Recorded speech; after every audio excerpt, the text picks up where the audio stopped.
The first sign of trouble arrived on a Saturday morning. As perfect as any, the manicured lawns of the Chestnut Grove Homeowners Association had ever seen. The sun cast a buttery glow over rows of identical mailboxes, and the air was thick with the scent of freshly cut grass and the faint, chlorinated perfume of a distant swimming pool. Derek Coleman, a man of 62 with the precise, deliberate movements of the architect he had been for 40 years, stood on his back patio, admiring his handiwork. The fence was his first major project of retirement. Not a grand edifice, but a simple, elegant structure of horizontal cedar slats, its warm, reddish tones a tasteful counterpoint to the cool gray siding of his home. It was built to last, with posts sunk 3 feet deep in concrete and every board sealed against the Texas humidity.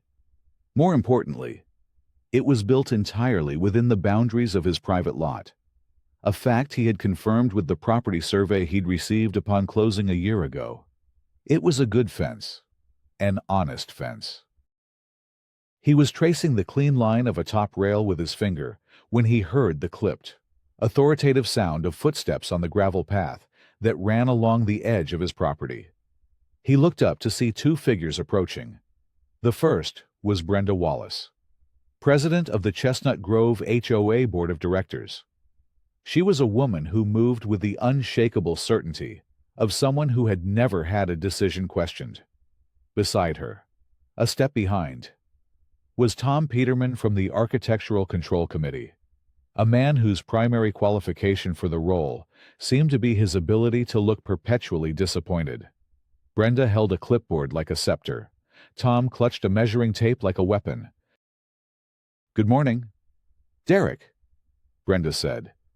Her smile was a bright, fixed thing, a piece of social architecture designed for public display. It did not reach her eyes, which were already scanning the fence with a forensic intensity.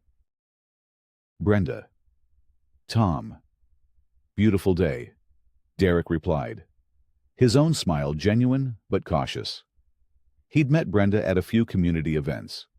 She was the kind of person who remembered your name, your house number, and the one time you'd forgotten to bring your trash bins in by the mandated 8 p.m. deadline.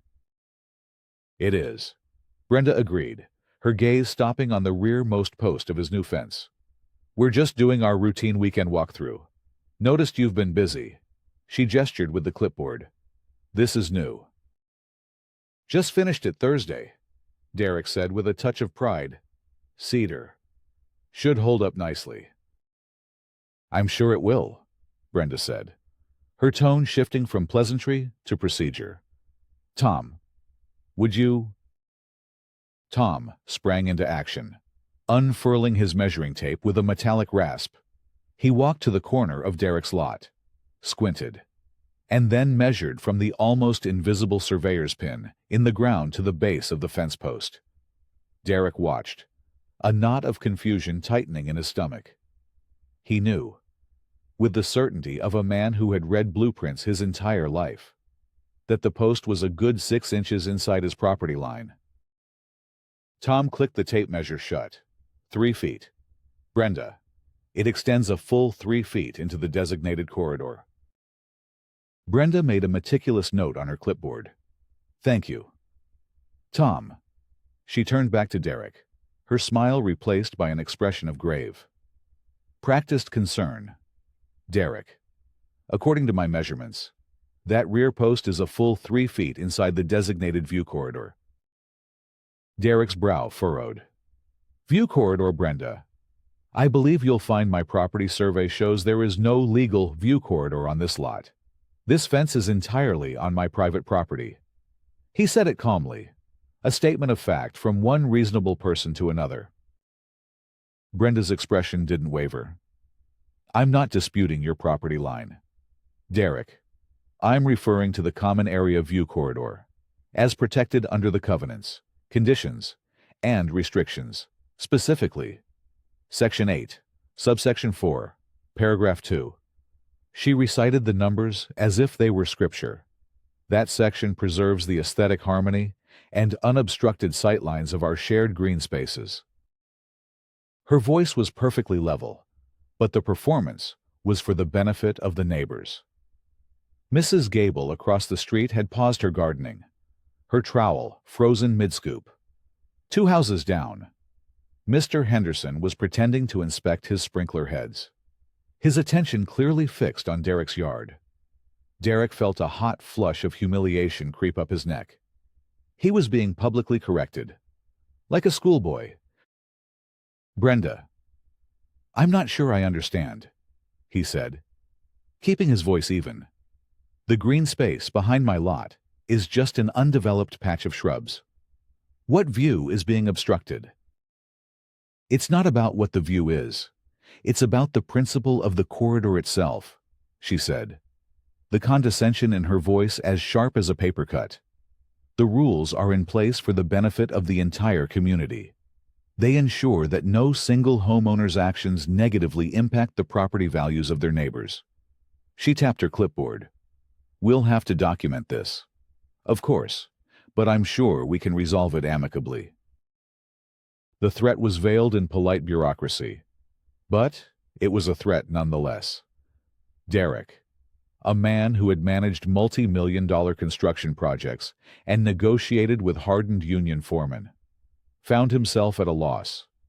He was standing on his own property, being told that a fence built within his own lines was somehow in violation of a rule he'd never heard of, based on a corridor that didn't legally exist. The absurdity of it was matched only by the unnerving seriousness with which Brenda was treating it. "I'd be happy to show you my survey," he offered, a last attempt at simple reason. Brenda gave a small, dismissive wave of her hand. "That won't be necessary. The ACC will review the report, and you'll receive a notice from our management company with instructions on how to proceed. Have a lovely weekend. Derek." With that, she turned and walked away, Tom trailing in her wake. The confrontation was over in less than 3 minutes, but the quiet satisfaction on Brenda's face told Derek that this was not an end, but a beginning. He looked at his beautiful, honest fence, and for the first time, it looked like a mistake.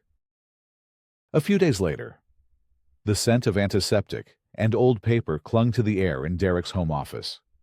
His son, Adrian, sat opposite him at the large oak desk, a quiet pillar of calm in the storm of his father's rising anxiety. At 34, Adrian carried the focused, methodical energy of his 12 years in the military. He wasn't a frontline soldier, a fact that brought Derek quiet relief every single day. He was a logistics officer, a master of supply chains, regulations, and the intricate art of navigating impenetrable bureaucracies. His skills, Derek was beginning to realize, were about to become profoundly applicable. Adrian was home on a rare 6-week leave, a quiet period between assignments. He had been looking forward to weeks of his father's cooking, lazy afternoons, and the simple peace of a suburban home.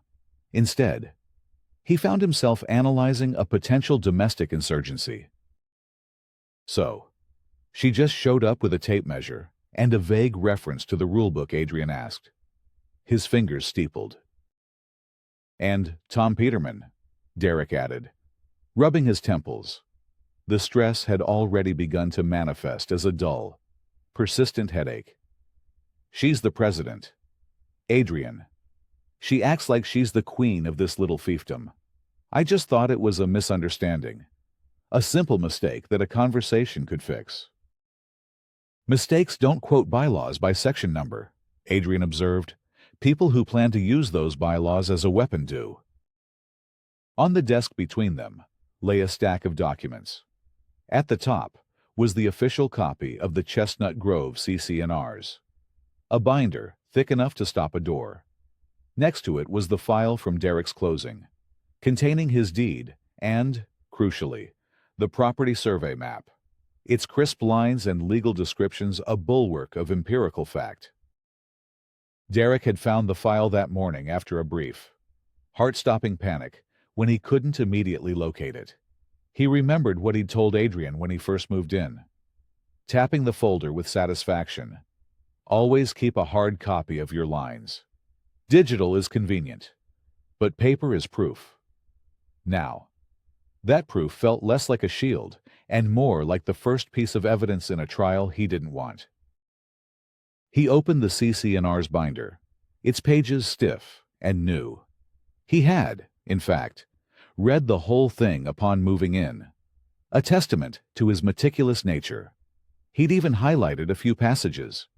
He flipped to the section Brenda had cited. "Here it is," he said, pointing. Section 8, Architectural Standards and Use Restrictions. Subsection 8.4 Fences, Walls, and Hedges. And Paragraph 8.4.2, Architectural Harmony and View Corridors. Adrian leaned forward to read. The text was a masterpiece of intentional ambiguity. All improvements must maintain the aesthetic harmony of the community. No fence, wall, hedge, or other structure shall be erected or maintained in such a way as to unreasonably obstruct designated common area view corridors. As determined in the sole discretion of the Architectural Control Committee. Derek tapped the page. "See, I highlighted it back then." I remember remarking to myself, "This clause seems deliberately vague. Sole discretion. That's a license for arbitrary enforcement." "It's a blank check," Adrian agreed, his eyes scanning the text. "But it hinges on one key phrase, designated common area view corridors. If that designation doesn't exist on an official document, like a plat map, then her sole discretion has no legal ground to stand on. It's just her opinion." A knock at the door made both men look up. It was Mr. Gonzalez from next door, a retired union negotiator with a warm smile and shrewd eyes. He held a plate of still warm cookies. "Smelled stress from across the lawn," he said, setting the plate on the desk. "Thought some of my wife's oatmeal raisin could help. Heard you had a visit from the queen bee." Derek managed a weary smile. News travels fast. Frank. "In this neighborhood, faster than light," Mr. Gonzalez said. He glanced at the document spread across the desk. "Fighting Brenda Wallace. Let me give you some advice from my years with the union. 1. Always get it in writing. Phone calls don't exist. 2. Never lose your cool. The first one to get emotional is the first one to lose. And 3. She feeds on control. The minute she thinks you're just going to roll over, she's won." Adrian nodded slowly, absorbing the advice. "That's sound strategy. Sir?" "Just call me Frank," the older man said with a wink. "And listen to your boy, Derek. He's got a good head on his shoulders. You two will figure this out." As Frank left, Derek felt a small measure of his confidence return. He wasn't alone. He had his son, a logistics expert, and a seasoned negotiator for a neighbor. He still believed, perhaps naively, that this was all a bureaucratic overreach that could be corrected with a polite, well-reasoned letter.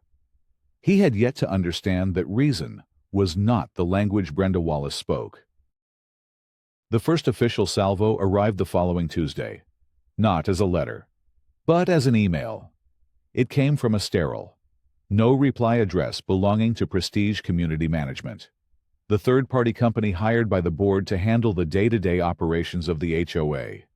The subject line was chilling in its banality: courtesy notice architectural violation at 124 Chestnut Lane. The body of the email was polite but firm, a perfect example of corporate passive aggression. "Dear Mr. Coleman, this notice is to inform you that a recent inspection by the Architectural Control Committee has identified a potential violation of the community's CC&Rs at your property.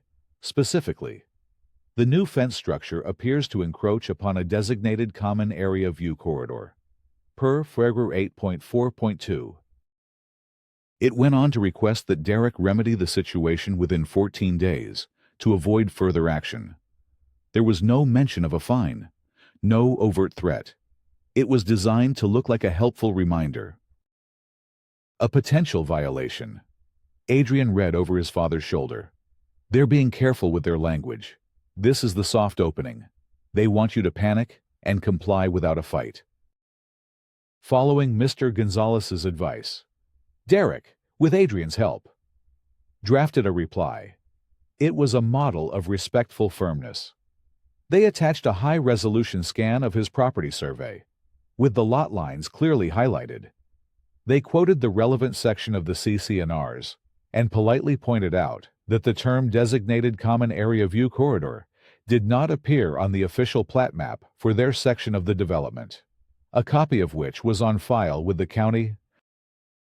Therefore, Derek wrote, while I appreciate the board's commitment to maintaining our community's standards, I believe this notice has been issued in error, as my fence is located entirely on my private lot and does not obstruct any legally designated common area. They sent the email and waited. For 3 days, there was nothing but silence. Derek began to hope that his clear, evidence-based response had resolved the matter. He imagined Brenda reading it, realizing her mistake, and quietly telling the management company to drop it. That hope was obliterated the following Monday by the arrival of the mail carrier, who stood on his porch, holding a clipboard and a pale green envelope. Certified mail for Derek Coleman. The carrier said, "Need a signature." Derek's heart sank. He signed the electronic pad, his hand suddenly unsteady. The envelope felt heavy in his hands, weighted with institutional authority. Inside, printed on heavy letterhead from Prestige Community Management, was the formal notice of violation. This time, the language was not soft. It was cold, sharp, and legalistic. It included photos of his fence, taken from a distance, with a red arrow pointing at the rear post. It stated unequivocally that he was in violation of FARBR 8.4.2. It informed him that a fine of $100 had been levied against his account, and that an additional fine of $50 per week would be added until the violation was cured. The final paragraph was the most chilling. Failure to resolve this matter may result in further enforcement action by the association, including but not limited to additional fines, suspension of common area privileges, and the placement of a lien against your property. A lien. The word landed like a physical blow. They were threatening to encumber the title of his home, the home he had worked his entire life to own outright, over a few feet of a fence that was on his own property. Adrian read the letter, his expression hardening. This isn't a mistake anymore. Dad, this is an attack. The polite facade had crumbled, revealing the unyielding machinery of the HOA's power. The clock was now ticking. The threat was no longer vague. It was printed in black and white, delivered by certified mail, and it was escalating. The simple misunderstanding had become a formal, documented battle. The first obstacle was a wall of serene, unhelpful bureaucracy. Derek, still believing a rational conversation could prevail, called the number for Prestige Community Management listed on the violation notice. After navigating a labyrinthine, automated menu, he was connected to a woman named Cynthia, whose voice was so devoid of inflection it sounded computer-generated. He explained the situation calmly, referencing the email he had sent with the attached property survey. There seems to be a disconnect, Derek said. The fence is on my property. There is no legal easement or designated corridor there. The violation is based on a factual error. Cynthia's reply was a perfectly rehearsed recitation of corporate policy. Sir, Prestige Community Management acts solely as the managing agent for the Chestnut Grove HOA. We do not make decisions regarding violations. We only enforce the directives we receive from the Board of Directors and the Architectural Control Committee. But the directive is based on incorrect information. Derek pressed, his frustration mounting. "Can't you at least review the survey I sent and present it to the board?" "The official channel for disputing a violation is to request a hearing with the board," Cynthia said, her tone unchanged. "You can do so in writing. All relevant documentation should be submitted as part of that request. Is there anything else I can help you with today?" The conversation was over. She was a gatekeeper, and the gate was firmly shut. Adrian, listening on speakerphone, shook his head. "They're insulating themselves. The management company points to the board, and the board hides behind the management company. It's a classic bureaucratic loop." He decided to try a different approach. He found Brenda Wallace's email address on the community portal and drafted a concise, professional message. He introduced himself as Derek's son and explained his background in logistics and regulatory compliance. He politely requested a brief, informal conversation to clarify the basis for the view corridor designation, hoping to resolve the matter before it escalated to a formal hearing. The reply came less than an hour later. It was a single sentence. "Mr. Coleman, all communication regarding official association matters must be handled through formal channels via our management company, Brenda Wallace, President, Chestnut Grove, HOA." The stonewalling was absolute. They were being forced down a single path, a path that led directly to a formal hearing where Brenda and the board would be the judges in a case they themselves had brought. It was a kangaroo court by design. "All right," Adrian said, a new resolve in his voice. He stood up and began to pace the office. No more asking. "We're switching from defense to offense. They want to play by the book. We're going to know the book better than they do. We're going to build a case so airtight they'll suffocate." His mission had begun. The first step was to formally request the hearing, which they did via another certified letter to Prestige Management. The second step was to gather intelligence. The next morning, they drove to the Williamson County Recorder's office. In a sterile, quiet room filled with the rustle of paper, they obtained a certified copy of the official plat map for Section 4 of the Chestnut Grove development. The map was a dense web of lines and numbers, but to Derek's trained eye, it was as clear as a novel. It legally defined every private lot, every common area, every utility easement, and just as they suspected. There was no mention, no line, no annotation for a view corridor anywhere near Derek's property. While Derek studied the map, Adrian was back at the house, his laptop open, his mind deep in logistical analysis.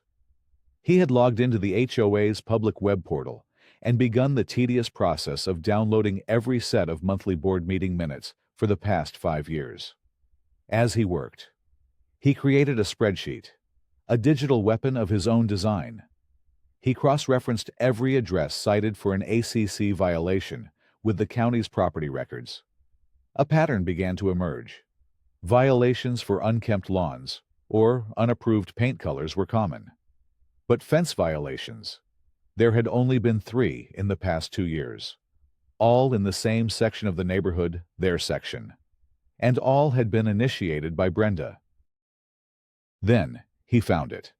The minutes for the meeting dated September 15th of the previous year were different from the rest. 2 full paragraphs, under the heading, New Business Common Area Amendments, were blacked out, replaced by the sterile, gray box of redaction. A chill went down Adrian's spine. Redactions in public meeting minutes were not illegal, but they were deeply suspicious.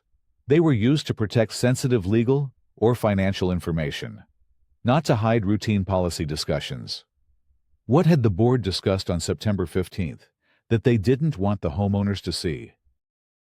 That redacted document, he knew instantly, was more than just a clue. It was a breadcrumb leading somewhere important. The bureaucratic wall Brenda had built was tall, but Adrian was beginning to see the cracks. The midpoint twist came not with a bang, but with the quiet click of a mouse and the soft whir of a scanner. Adrian sat at the desk, the certified plat map spread before him. Using a satellite image from the county's GIS portal, he created a digital overlay, aligning the precise, legally binding lines of the plat map with the photographic reality of their neighborhood. The result was irrefutable. Derek's fence was not just inside his property line. It was a comfortable 12 inches away from it at its closest point. The so-called corridor Brenda was defending was, in fact, a swath of Derek's own backyard. Then, Adrian zoomed out. He located Brenda's house, 2 streets over, situated on a gentle rise that overlooked the newer section where Derek lived. He drew a straight line from her large, picturesque living room window, across 2 other properties, directly through the spot where Derek's fence now stood, to the small, unremarkable patch of undeveloped green space beyond. "Dad, come look at this," Adrian said, his voice tight. Derek leaned over the screen. He saw the line. He saw Brenda's house. And he understood. The common area view being so fiercely protected was Brenda Wallace's personal, private view from her own window, her morning coffee, her evening glass of wine. The backdrop for the garden parties she was known for hosting, all of it, had been framed by that uninterrupted sightline. Derek's fence was not a violation of community rules. It was a personal affront to the Queen. "It's about her roses," Derek murmured, a flicker of memory surfacing. At the last community barbecue, she spent 20 minutes talking about how the morning light hits her prize-winning roses with the green space in the background. "My fence. It casts a shadow there in the late afternoon." The motive was no longer abstract. It was petty, personal, and vindictive. But proving it was another matter. That's where the redacted minutes came in. Mr. Gonzalez, with his encyclopedic knowledge of neighborhood history, provided the missing piece. September of last year, he said, sipping iced tea on Derek's patio. "Oh yeah, I remember that. That was right before Mark Ingersoll resigned from the board, said he was tired of the politics, moved to Arizona a few months later." A quick search of public records gave Adrian a forwarding address. He found a phone number, taking a chance. He called. Mark Ingersoll, now enjoying a quiet retirement in the desert sun, was more than willing to talk. He remembered the September 15th meeting vividly. "That was the last straw for me," Mark said, his voice crackling over the phone. Brenda brought a proposal, drafted by the HOA's lawyer, to create a formal view corridor easement behind those lots. She claimed it was to preserve property values, but we all knew it was about her view. A few of us on the board, myself included, argued it was a massive overreach, basically taking homeowners' property rights without compensation. It went to a vote. Adrian held his breath. What was the outcome? It failed. Mark said with grim satisfaction. 3-2. We voted it down. The minutes should reflect that. She was furious. The public minutes are redacted. Mark, Adrian said. There was a long pause on the other end of the line. Well, I'll be. Mark finally said. That's not right. The homeowners have a right to know what the board votes on. Look, I'm not supposed to have my old board packet, but let's just say I'm a pack rat. Let me see what I can find. I'll scan and email you anything I have. 2 hours later, an email arrived. Attached was a PDF file. Adrian opened it. It was a scan of the original, unredacted minutes from the September 15th meeting. And there it was, in clear, unambiguous language motion to amend the community master plan to establish a 10-foot wide common area view corridor easement across the rear of lots 118 through 126. Motion failed. Ayes Wallace, Peterman, nays Ingersoll, Davis, Schmidt. Adrian printed the page, the ink still warm as he laid it on the desk next to the plat map. This was it. The smoking gun. Brenda Wallace was not just selectively enforcing a vague rule. She was knowingly and willfully enforcing a rule that the board of directors had explicitly rejected. It wasn't just an abuse of power. It was a deliberate deception. Armed with an arsenal of irrefutable evidence, Derek and Adrian felt a surge of confidence. They were no longer on the defensive. They had the plat map, the proof of personal motive. And now, the unredacted minutes proving Brenda was acting against a direct vote of the board she presided over. This, surely, would be the end of it. Adrian carefully compiled the documents into a single, professional PDF file, the certified plat map, the unredacted minutes, a brief and factual cover letter explaining the findings, and even a screenshot of the satellite view showing the direct line from Brenda's window to Derek's fence. He sent it via email to every member of the HOA board and to Cynthia at Prestige Community Management, with a read receipt requested.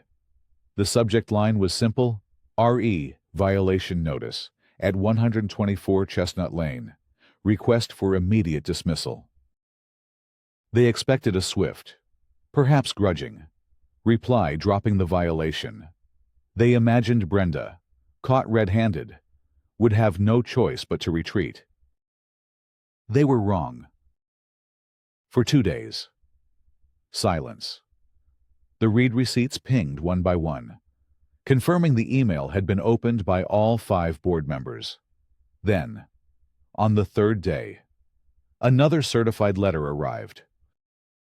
It was the official notice of hearing. Brenda hadn't retreated. She had doubled down. The hearing was scheduled for 2 weeks from Friday, during the regular monthly board meeting at the community clubhouse. The letter stated that Derek would be given an opportunity to present his case, but the final paragraph contained a new, more menacing threat. Please be advised that should the board vote to uphold the ACC's finding of a violation, all associated legal fees incurred by the association in this matter will be assessed to your homeowner account, in accordance with Article 16 of the bylaws. The fine was no longer just $100. It was now potentially thousands of dollars in attorney's fees. Brenda was making an example of him. She was using the HOA's financial resources, the pooled money of all the homeowners, as a cudgel to beat him into submission. If he fought and lost, he would be financially ruined. The stress began to take a visible toll on Derek. He stopped sleeping through the night, often waking in the early hours to pace the quiet house. His appetite waned. He found himself tracing the water rings his coffee mug left on the table, a series of incomplete circles mirroring his own anxious thoughts. This wasn't just about a fence anymore. It was about his home, his savings, his peace of mind. It was a direct assault on the quiet life he had worked so hard to build. The night before the hearing, there was a quiet knock on the door. It was Sarah Chen, the newest and youngest member of the board, a corporate lawyer who had moved into the neighborhood 6 months ago. She looked uncomfortable. "Mr. Coleman," she began, avoiding his eyes. "Can we speak for a moment? Off the record." Derek invited her in. Adrian joined them in the living room, his posture watchful. "Look," Sarah said, her voice low. "I've seen the documents you sent. You're right. On the merits. You should win this. But Brenda is determined. She's convinced 2 of the other board members that this is about setting a precedent, about not letting homeowners dictate policy. A public fight is going to get ugly. And honestly, it's not good for community morale or property values." She paused, taking a deep breath. "I think I can convince the board to waive the fine and all the fees. But you'd have to give them something. A compromise. If you agree to move the fence back just 1 foot, just 12 inches, I can make this all go away. Quietly. No hearing, no record. It's a win." Derek looked at Adrian, then back at Sarah. The offer was tempting. It was an easy out, a way to end the sleepless nights and the gnawing anxiety. A foot of his yard was a small price to pay for peace. But then he thought about the principle of it. He thought about Brenda. Enforcing a rule she knew was rejected. Using community funds to bully a resident over her personal view. Accepting the deal meant validating her overreach. It meant admitting to a violation that had never occurred.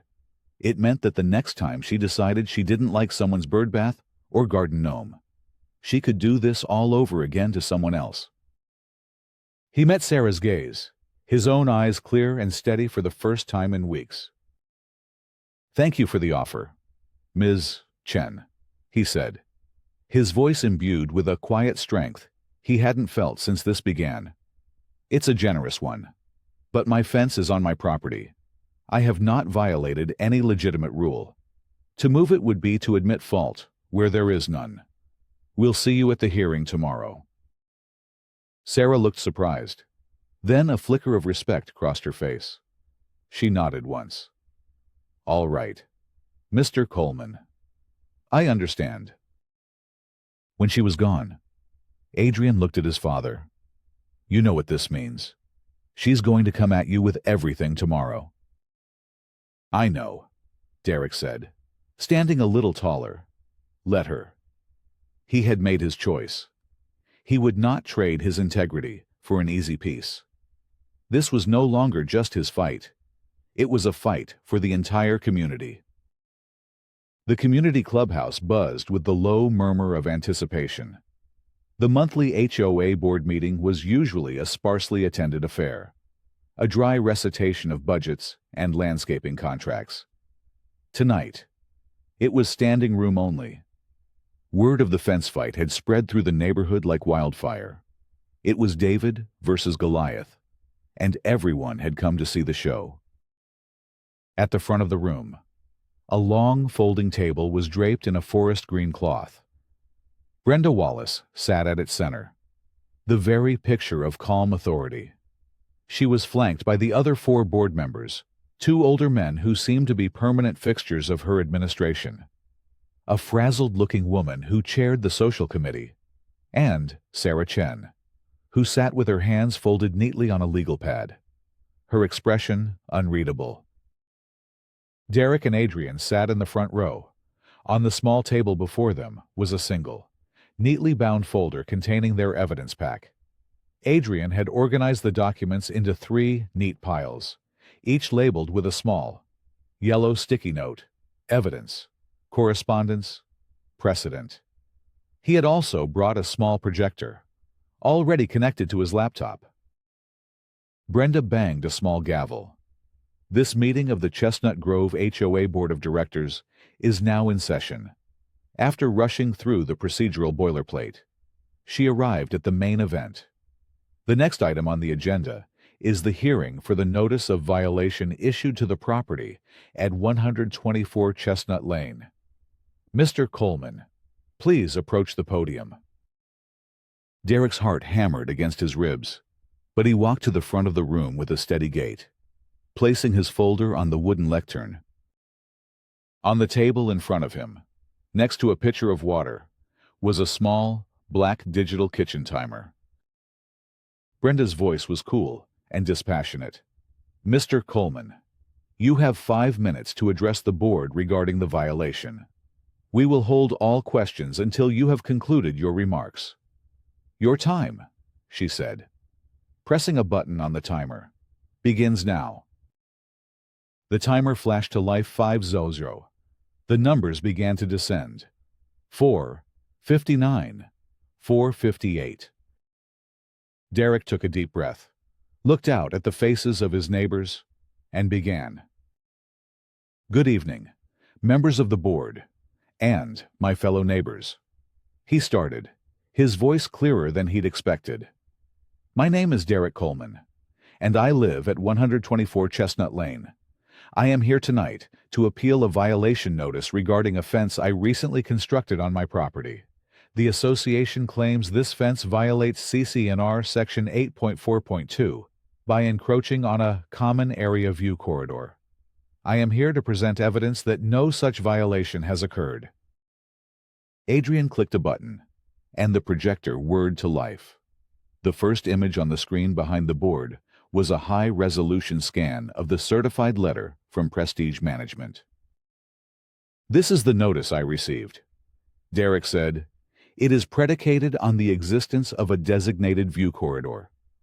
425. Adrian clicked again. The image changed to the certified plat map from the county recorder's office. Derek used a laser pointer to trace the lines of his property. This is the official plat map for our section. As you can see, it meticulously documents all common areas and easements. There is no designation, legal or otherwise, for a view corridor on or near my property. My fence, indicated here, is constructed entirely within my private lot lines, as confirmed by my property survey, a copy of which was provided to the board 2 weeks ago. 350. He paused, letting the silence hang in the air. Brenda's face was a stony mask.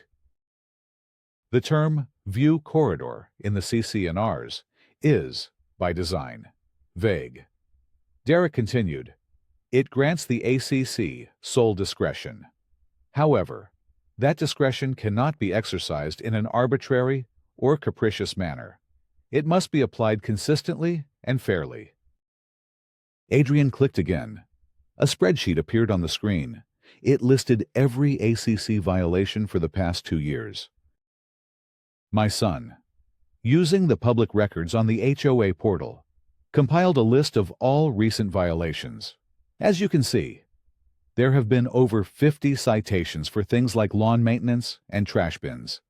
There have been only 3, including my own, related to fences allegedly obstructing a view. All 3 have been on my street. All 3 were initiated after a personal inspection by President Wallace, and all 3 targeted homeowners who have lived here for less than 2 years. 245. A low murmur rippled through the crowd. Brenda's knuckles were white where she gripped her pen. "This suggests a pattern of selective enforcement," Derek stated plainly. "But the most important piece of evidence is this." Adrian clicked for the final time. 2 documents appeared side by side on the screen. On the left was the redacted page from the September 15th meeting minutes, downloaded from the HOA portal. On the right was the unredacted version, provided by a former board member. Derek used the laser pointer to highlight the key section. 130. As many of you know, the board is required to post its meeting minutes. These are the minutes from last September, as you can see on the left. A key section regarding common area amendments was redacted, but this is not a confidential personnel matter or a pending legal issue. This is what was hidden from us. His voice rose with righteous indignation. He read the unredacted text aloud. "Motion to amend the community master plan to establish a 10-foot wide common area view corridor easement across the rear of lots 118 through 126. Motion failed. Vote 3-2 against. 0. 45. He let the words sink in. The room was utterly silent. You could hear the faint hum of the projector fan. "The board of directors," Derek said, his voice ringing with clarity, "voted against the creation of the very view corridor I am now being fined for violating. This is not an enforcement of our community's rules. It is a direct contradiction of a democratic vote taken by this very board. The violation notice is not just baseless. It is illegitimate." He looked directly at Brenda, whose face was now pale. "My fence is not in violation. The process, in this case, is the violation." He looked at the timer. It showed 0:18. "I respectfully ask the board to dismiss this violation. Rescind all fines. and restore my good standing in this community. Thank you for your time." He concluded his presentation with 15 seconds to spare, leaving the board and the audience in stunned, absolute silence. The silence in the clubhouse stretched, thick and heavy. Every eye was on the board, on Brenda Wallace, whose composure had finally fractured. A faint flush crept up her neck, a stark contrast to her pale face. She opened her mouth to speak, but no words came out. It was Sarah Chen who broke the spell. She cleared her throat and spoke, her voice crisp and clear, cutting through the tension. "Thank you, Mr. Coleman. Given the evidence you've presented, which I find to be comprehensive and compelling, I would like to make a motion." She looked down the table at her fellow board members, her gaze lingering for a moment on Brenda. "I move to immediately dismiss violation notice V 2023-47 against the property at 124 Chestnut Lane, and to waive any and all associated fines and fees."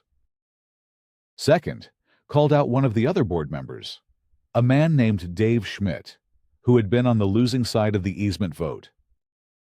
Brenda seemed to find her voice, though it was thin and reedy. "This is highly irregular. There should be a discussion." "I believe the evidence speaks for itself," Sarah cut in smoothly. "Is there a call for the vote?" "All in favor," Dave asked, taking the lead. 4 hands went up instantly: Sarah, Dave, and the other 2 board members. Brenda sat frozen, her hand remaining on the table. The motion passes, 4-0, with 1 abstention. Sarah declared. A wave of applause and relieved chatter swept through the room. Derek felt Adrian's firm hand on his shoulder. He let out a breath he didn't realize he'd been holding for 2 weeks. But Sarah wasn't finished. She held up a hand to quiet the room. "I have a second motion," she announced, her voice resonating with a new authority.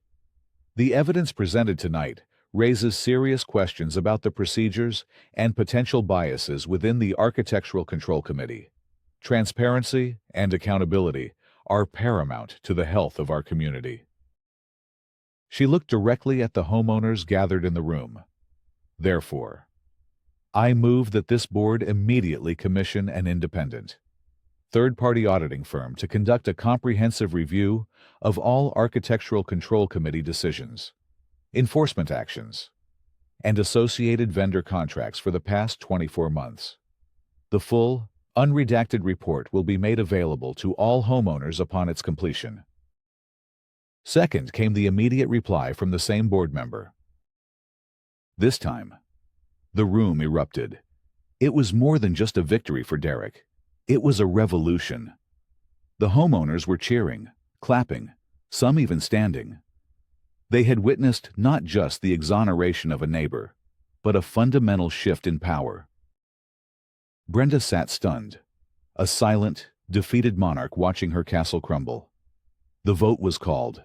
Again. It was 4-0. The audit was happening. Her reign of arbitrary discretion was over.